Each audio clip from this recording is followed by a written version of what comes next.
South ఇండియాలోనే biggest sorry store మన Varahi silks మన విజయవాడ ఎంజీ రోడ్ లో డిసెంబర్ 4వ తారీఖున ఘన ప్రారంభం.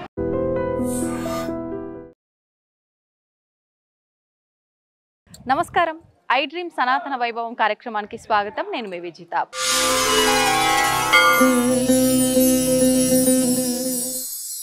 ప్రస్తుతం నేను గుడిమల్లారం ఆలయం దగ్గర ఉన్నానండి. అయితే ఈ ఆలయం భారతదేశంలోనే మొట్టమొదటి శివాలయం అని చెప్పాలి. ఏంటి మొట్టమొదటి శివాలయం అంటుంది? భారతదేశంలో ఎన్నో శివాలయాలు ఉన్నాయి కదా అనుకుంటున్నారేమో. అయితే ఇక్కడ ఉన్న విగ్రహం ఏకశిలలో, ఒకే శిలలో త్రిమూర్తులు బ్రహ్మ విష్ణు మహేశ్వరులు ముగ్గురు కూడా కొలువై ఉంటారు. ఎలా అనుకుంటున్నారా? ఎలా అని నేను చెప్పడం ఎందుకండి, ఒక్కసారి వెళ్ళి చూసేద్దాం పదండి నాతో పాటు. ఇంకా ఇక్కడ ఆలయ విశేషాలన్నీ కూడా ఆలయ అర్చకులు పవన్ స్వామి గారు ఉన్నారు, వారితో మాట్లాడి సవివరంగా తెలుసుకుందాం పదండి.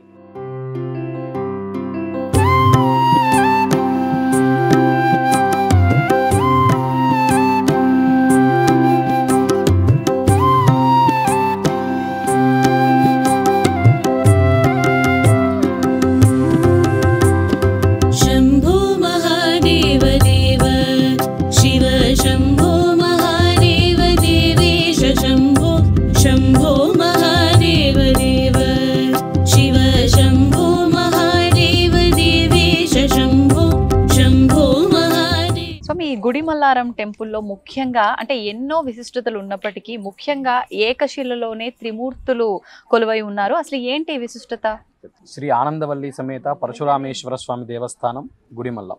ఈ దేవాలయంలో ఆలయ ఈవో గారు రామచంద్రారెడ్డి గారు మరియు ఆలయ చైర్మన్ గారు బత్తల గిరినాయుడు గారు, ఆలయంలో ఇద్దరు ముఖ్య అర్చకులుగా ఉంటాము, వంశీకృష్ణ శర్మ గారు, పవన్ కుమార్ శర్మ అని.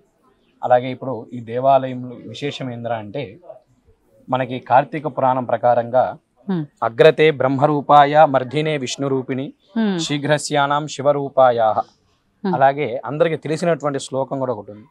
గురు బ్రహ్మ గురుర్ విష్ణు గురుదేవో మహేశ్వర గురు సాక్షాత్ పరబ్రహ్మ తస్మై శ్రీ గురవే నమః అనేటువంటి శ్లోకానికి నిజమైనటువంటి తత్వంతో కూడుకుని ఉంటుంది ఇక్కడ స్వామివారు. ఇక్కడ స్వామివారి యొక్క విగ్రహంలో కింద ఉన్నది బ్రహ్మ, యక్షుని అవతారంలో చిత్రసేనుడు అనేటువంటి నామధేయంతో ఉంటారు స్వామివారు.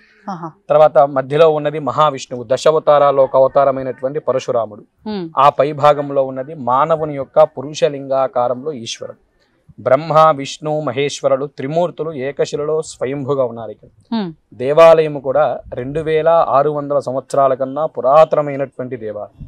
ఇది మన భారతదేశంలోనే మొట్టమొదటి శివాలయం. దీనికన్నా ప్రాచీనమైన దేవాలయాలు ఎక్కువ ఉన్నాయి, కానీ ఒక మనిషి ఆవిర్భవానికి అవసరమైనటువంటి లింగం మానవుని యొక్క పురుష లింగాకారం. ఆ యొక్క మానవ పురుష లింగాకారంలో ఆవిర్భవించినటువంటి ఏకైక క్షేత్రం ఇది. అందులో ఈ క్షేత్రంలో ఆ రకంగా ఆవిర్భవించడానికి కారణం నేను చెప్తానమ్మా.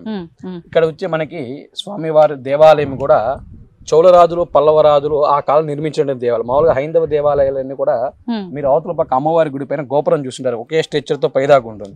ఇది చోళరాజులు పల్లవరాజులు ఆ కాలం నిర్మించిన దేవాలయం. స్వామివారి గర్భాలయం గజపృష్ఠాకారం, ఏనుగు కూర్చున్నప్పుడు వెనకాల భాగం ఏ విధంగా ఉంటుందో ఆ విధంగా కలిగి ఉంటుంది అన్నమాట. స్వామి అంటే ముందు భాగం లేకుండా వెనక భాగం మాత్రమే ఉంటుంది ఇక్కడ స్వామి. అలాగే లోపల గర్భాలయం కూడా అర్ధలింగాకృతిలో ఉంటుంది.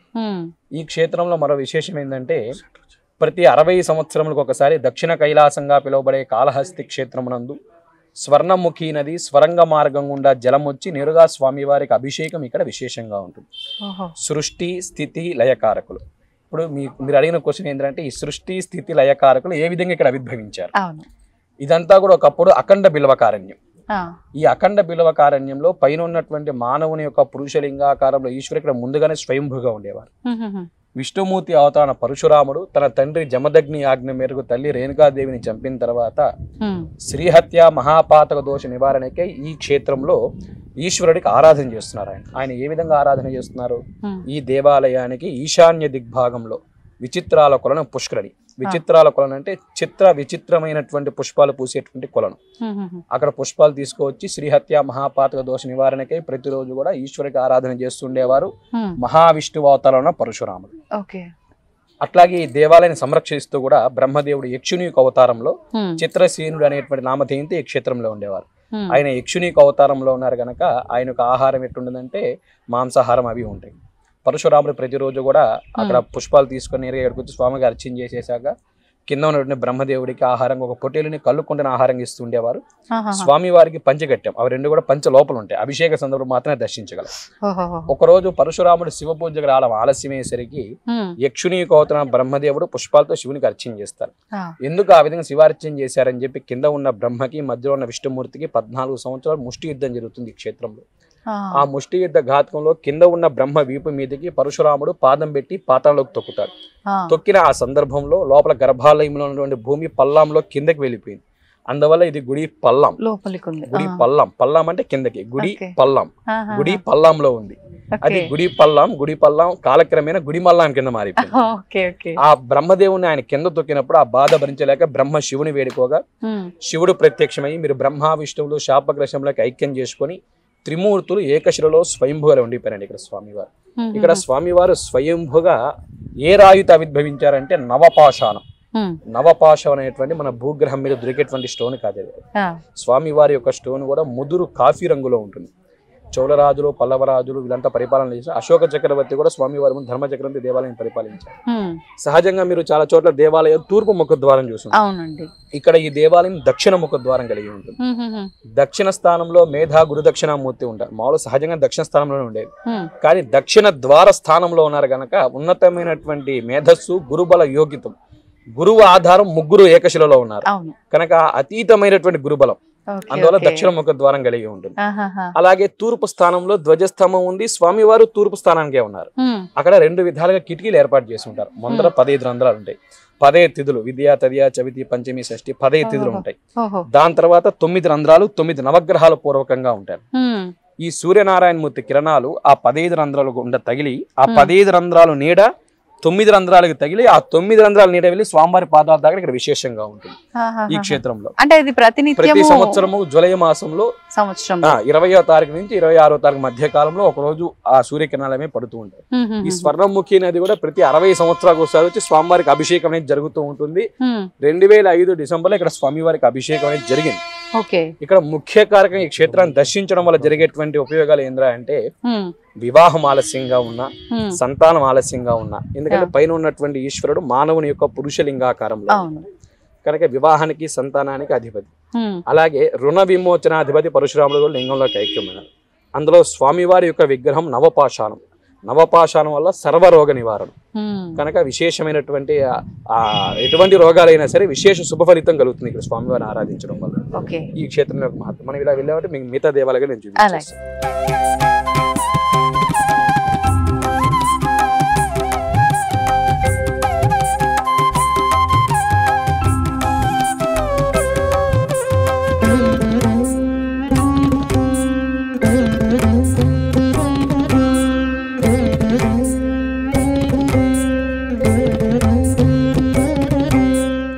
మనకి ప్రారంభం పెద్ద గోపురం ఉండిందండి, అది కాలక్రమేణా పోయింది. అక్కడ నాట్య గణపతి ఉన్నారు. ఆ నాట్య గణపతి దేవాలయం ప్రారంభం అవుతుంది. ప్రథమ నాట్య స్వామి నాట్యం చేస్తున్నట్టుగా ఉంటారు గోపురానికి. నాట్య గణపతి దేవాలయం ప్రారంభం అవుతుంది.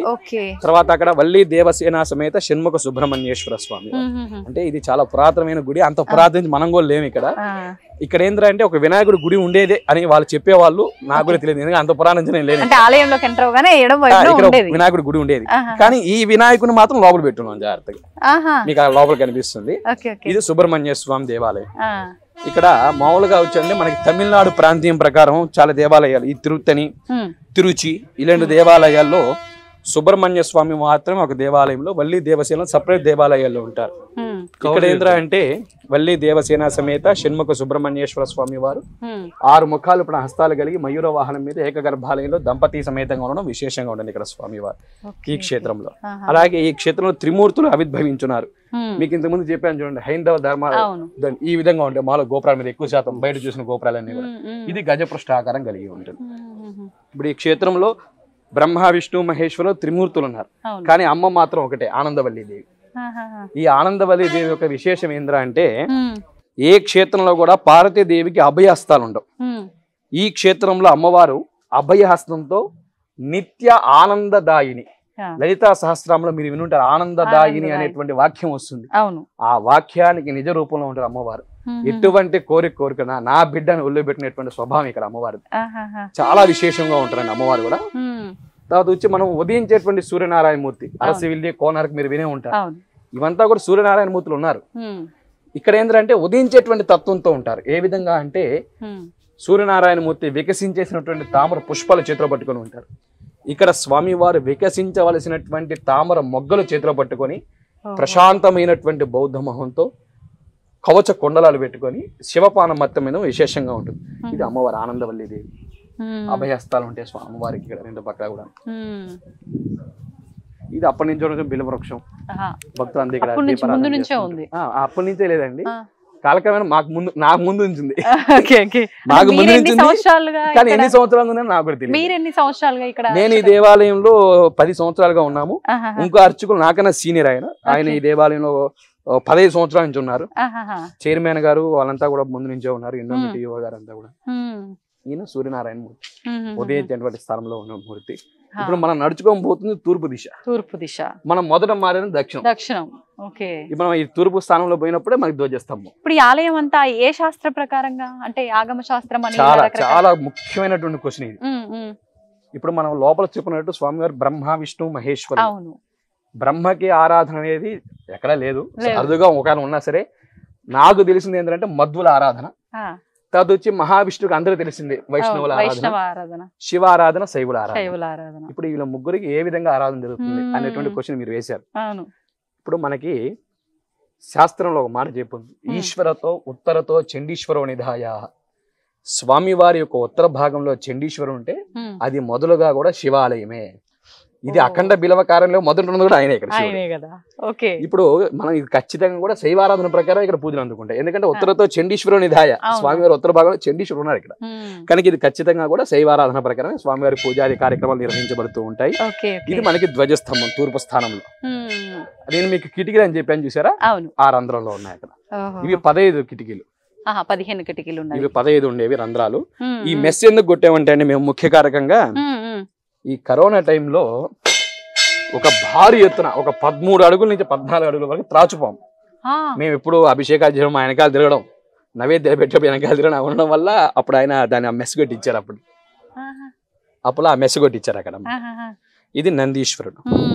ఈయన స్థిర నంది. స్థిరంగా అంటే మొదటి నుంచి ఉన్నటువంటి స్థిర నంది. లోపల ఉన్నది చరణంది. మీకు అక్కడ కనిపించింది చరణంది అంటే అది ఎప్పుడైనా తీసే చెప్పండి. ఇది స్థిరనంది. ఇది బలిహార ధ్వజస్తంభం. ఇది తూర్పు స్థానం.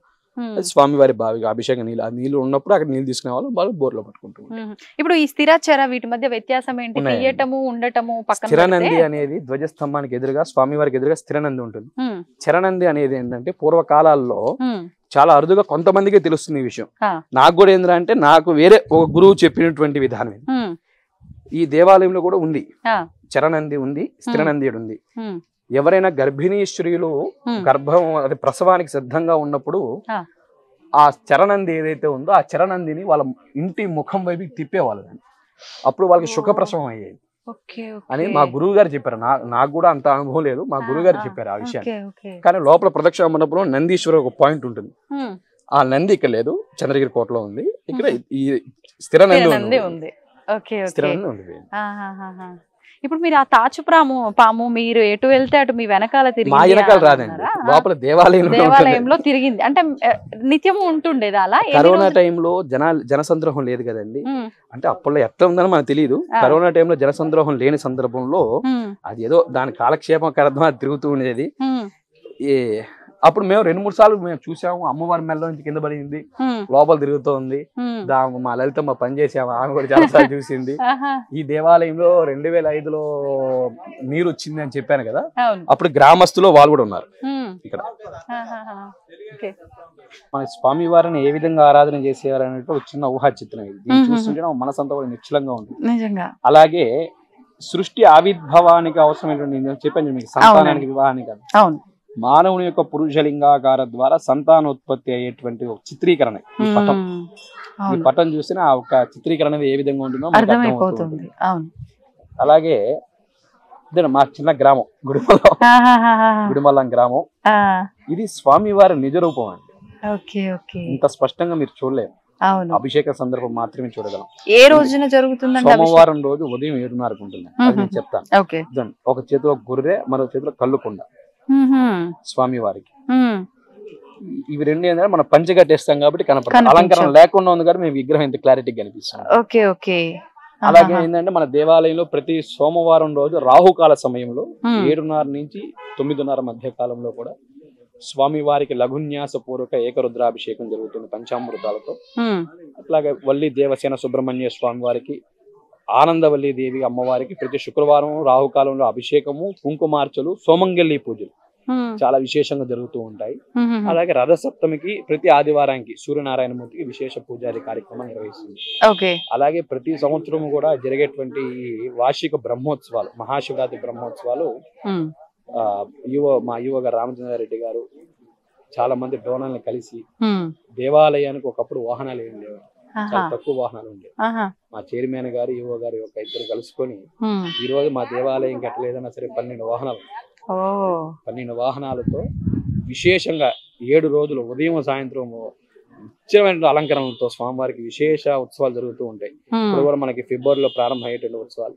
అలాగే మా యువ గారు దృఢ సంకల్పం కూడా చేసుకున్నారు, ఈ దేవాలయానికి ఎప్పుడో రాజుల కాలంలో చేసిన కుంభాభిషేకం మళ్ళీ ఇప్పుడు చేయాలి అనేటువంటి సంకల్పంతో కూడా ఉన్నారు. చరిత్రలోనే ఒక ఇదన్నమాట, ఎప్పుడో రాజులు చేసిన కాలంలో.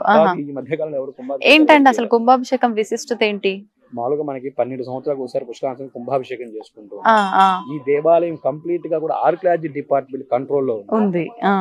అప్పుడు ఆ మారేటువంటి సందర్భంలో కొంతమంది అనుమతి ఇవ్వగలరు, కొంతమంది వాళ్ళ అధికారుల వల్ల అనుమతి ఇవ్వలేకపోవచ్చు కూడా. ఇప్పుడు సమబద్ధమై కొద్దిగా యువ గారు కూడా ప్రోద్బలం ఎక్కువ పెట్టుకొని ఖచ్చితంగా నేను చెయ్యాలి, దేవాలయం కుంభాభిషేకం చెయ్యాలి అనుకుంటున్నాను అని చెప్పి అప్పటి నుంచి ఎన్ని సంవత్సరాలు ఇంచుమించుగా ఎన్ని సంవత్సరాల నుంచి ఆగిపోయిన విషయం కూడా మనకు తెలియదు. ఎన్ని సంవత్సరాలు ఆగిపోయిన విషయం కానీ ఇప్పుడు చేయగలిగేటువంటి స్థితి మనకు వచ్చింది అనేటువంటి దానితో ఆధారపడింది. అంటే మళ్ళీ స్వామి వాళ్ళ మనసులో ఆలోచన పుట్టించి ఉంటాడు ఎన్ని సంవత్సరాల తర్వాత. పైనంతా కూడా వాళ్ళు రీమోడలింగ్ చేయడం కూడా ఒప్పుకున్నారు. ఆర్కియాలజీ వాళ్ళంతా పైనంతా రీమోడలింగ్ వాళ్ళే చేస్తారు, మనం కాదు, వాళ్ళే మొత్తం రీమోడలింగ్ చేస్తారు. కుంభాభిషేకం విశేషంగా చేయాలనే సంకల్పం అది మాకు రథానికి వాటన్నిటికి అక్కడ షెడ్లు పెట్టి వాహనాలన్నీ ఆ షెడ్లో పెట్టున్నాం గారు ప్రస్తుతానికి. Okay okay. ఈ స్తూపాలు ఏంటండి? చరిత్రలో ఒక భాగం, వాటికి సంబంధించినటువంటి అక్కడ చెక్కి పెట్టారు. వాటి వెనకాల ఉన్నాయి చూడండి రౌండ్ రింగులు. అవును, అవి మీరు చూసి ఏమనుకున్నారు వాటిని? అవి పూర్వకాలంలో రథానికి కింద వేసేటువంటి రింగులు. అవి అప్పటి నుంచి ఉన్నాయా? నాకు ఈ ఇష్యూ నాకే తెలిసి ఇన్ని రోజులు మా చైర్మన్ గారు చెప్పారు మొన్న. Okay okay.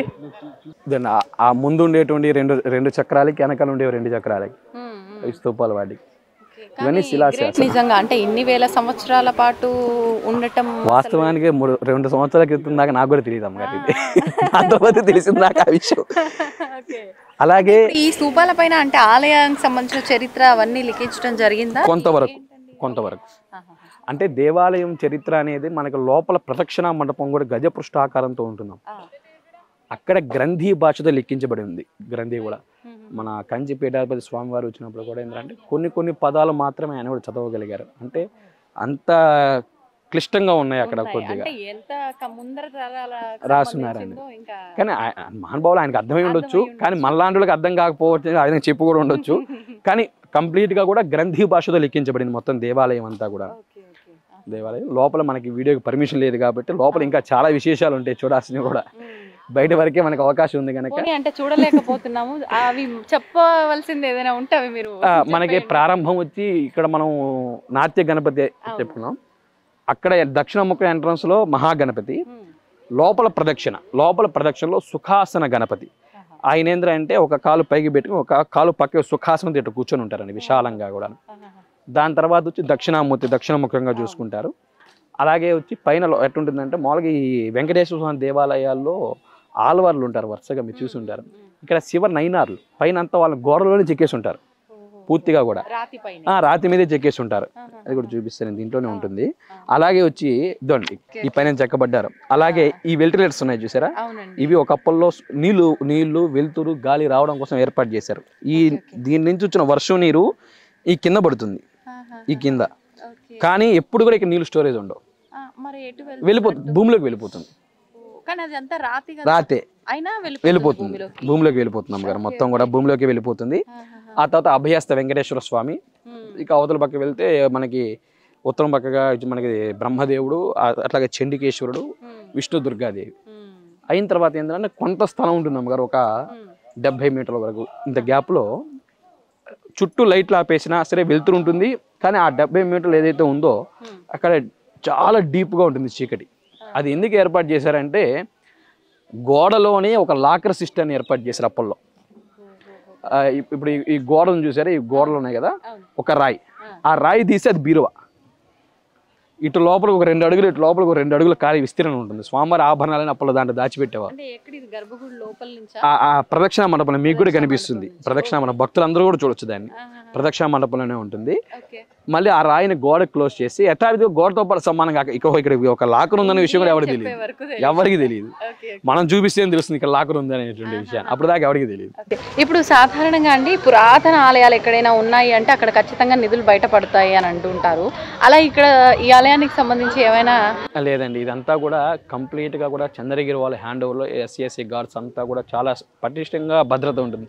ఇప్పుడు మన కెమెరా ఇక్కడ తీసుకురావడానికి ఎంత భద్రత వచ్చింది మీరు ఆలోచించారు కదా, దాన్ని బట్టి ఇంకెంత భద్రతగా ఉంటుంది. అట్లాగే ఈ పురాతనమైన దేవాలయంలో సోమస్కంద మూర్తులు మీకు ఐడియా ఉండొచ్చు. సోమస్కంద మూర్తులు, నరస్వామి విగ్రహాలు, ఉత్సవ విగ్రహాలు, విత్తడి బిందులు అన్ని ప్రతి వస్తువులు కూడా చంద్రగిరి కోటలో భద్రపరుచున్నారు.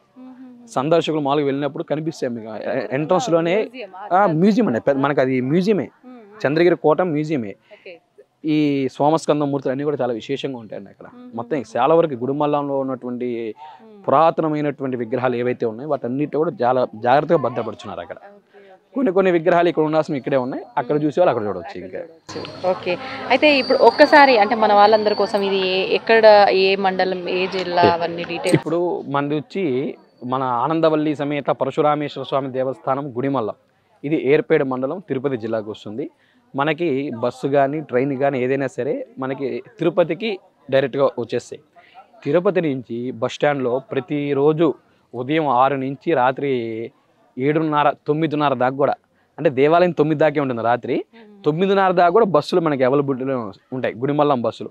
ఒకవేళ గుడిమల్లం బస్సు లేక పక్షంలో పాపానాయుడుపేట బస్సులు ఉంటాయి. మనకి దగ్గరలో ఉండేది ఏంటంటే పాపానాయుడుపేట, కొద్దిగా చిన్న టౌన్ లాంటిది. ఇక కలియుగ ధర్మం ప్రకారం అయితే ర్యాపిడో అన్నీ ఉన్నాయి. ఉంది, అంటే ఇక్కడి నుంచి లేదండి, మనకి తిరుపతి నుంచి ఇక్కడికి ఉంది. తిరుపతి నుంచి ఇక్కడికి ఉంది ర్యాపిడో, వచ్చేయచ్చు. ఎందుకంటే మా మిత్రులంతా కూడా ఎస్వి వేదిక యూనివర్సిటీలో ఉంటారు. వాళ్ళు సరదాగా దేవాలయంలో ర్యాపిడో బుక్ చేసేస్తారు. వాళ్ళు వస్తున్నాను మా 240 రూపాయలు వచ్చేస్తాను, నేరు గుడికి వచ్చేస్తున్నా అంటే వాళ్ళు ఫోన్ చేసి. అట్లాగే మనకి బస్ స్టాండ్ దగ్గర నుంచి మన Tirupati bus stand, railway station దగ్గర నుంచి కూడా జీబులు. ఇప్పుడు మామూలుగా ఈ టూరిజం ప్యాకేజ్ ఉంటుంది చూడండి, దాంట్లో కూడా మన గుడిమల్లం దేవాలయం వచ్చేవాళ్ళు చాలా మంది ఉంటారు. అంటే ఇట్లా కాళహస్తి, ఇట్లా మన నారాయణ ఇవన్నీ తిరిగే వాళ్ళు కూడా గుడిమల్లం ఒక సబ్జెక్ట్ అయిపోయింది ఇప్పుడు జనాలందరికీ.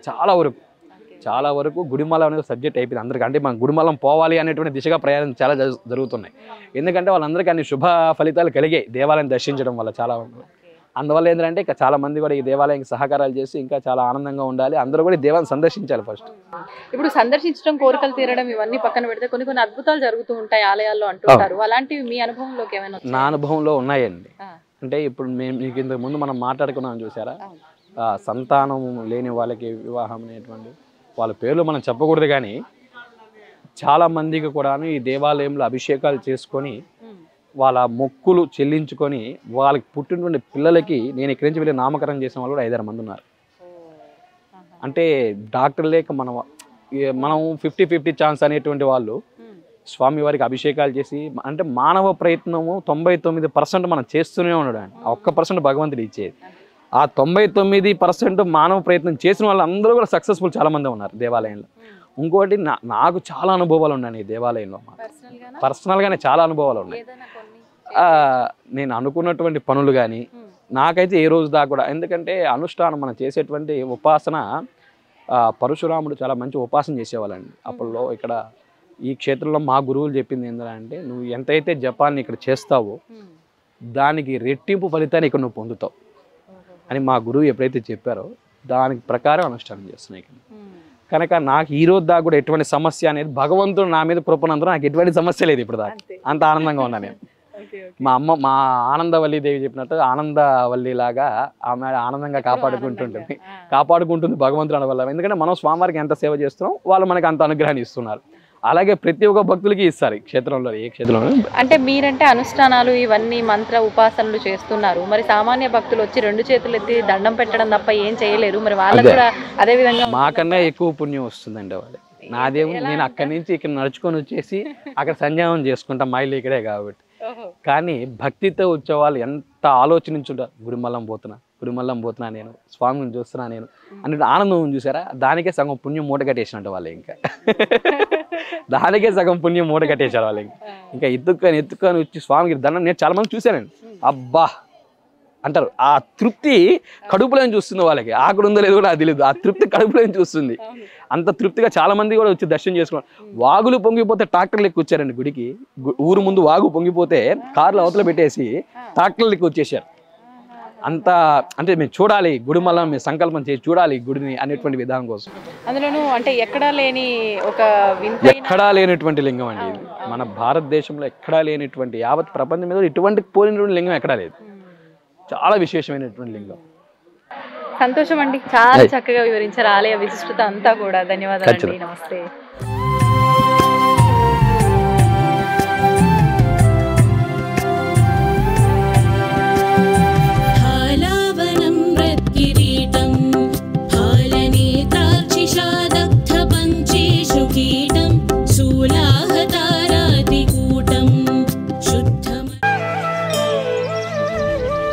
తవ్వండి, తవ్వుతూనే శివలింగం. సరే దాన్ని అట్లా కప్పేసేయండి, చూపించదండి. మూర్తి పూజ కాదు, సాక్షాత్ బ్రజేంద్ర నందన భగవాన్ ఉన్నారు మూర్తిలో. ఏమీ ఆశించకుండా ఆరాధించే వాళ్ళు కూడా ఉన్నారా ప్రభుజీ? నిజమైన భక్తి అంటే మనకు తెలియదు కాబట్టి